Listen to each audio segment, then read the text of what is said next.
commencé le tennis par passion au départ. Ma sentence est irrévocable. On est tous obligés de passer par là.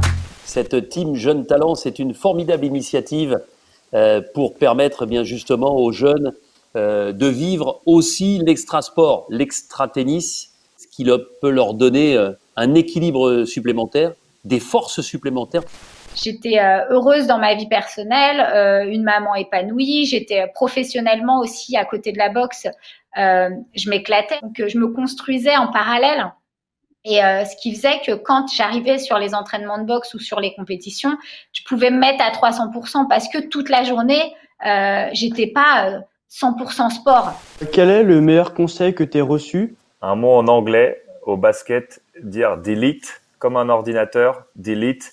Chaque action, chaque tir loupé, si tu fais une mauvaise action, delete. Toujours te concentrer sur la prochaine action. Et je pense que pour le tennis, c'est super important d'essayer d'avoir cette mentalité-là parce que c'est impossible de jouer le match parfait, de faire les coups parfaits tout le match. Donc, à un moment donné, il faut passer à autre chose. Et si tu perds un set, c'est pas grave, tu peux toujours revenir. Je pense que c'est pas une tare d'avoir envie de gagner. Les meilleurs joueurs du monde comme Rafa, comme Djoko, comme Roger, ils détestent perdre. C'est un de leurs une des choses entre guillemets qu'ils ont vraiment en commun, c'est que la défaite ils veulent pas l'avoir. Et donc c'est important de garder ça, mais tout en essayant évidemment de le mettre dans un cadre, de le contrôler pour rester toujours correct et fair play et dans les valeurs du sport.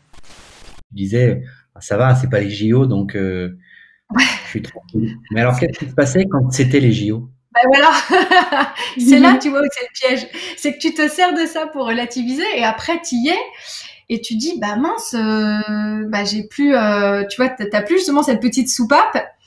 Ben, je me disais, on y est, donc je patine comme si c'était la dernière fois. Pas de regret possible. Je me suis entraînée, donc je me disais, ça fait 23 ans que je m'entraîne pour ce moment-là. Donc c'est maintenant. Donc en fait, je le voyais comme un kiff. J'ai cru entendre que tu rêvais de gagner Roland-Garros.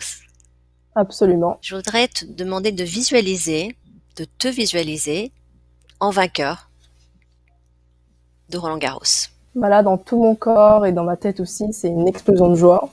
Et j'entends le public crier mon nom et ça me donne des frissons. Je vais t'inviter à juste garder en toi ce souvenir de ce que tu as vécu et de voir comment ces sensations peuvent t'apporter quelque chose là dans le quotidien, dans l'entraînement du quotidien et dans les tournois qui viendront. L'avenir est plus à portée de main qu'on l'imagine quand on l'aborde de manière plus physique et pas juste dans sa tête.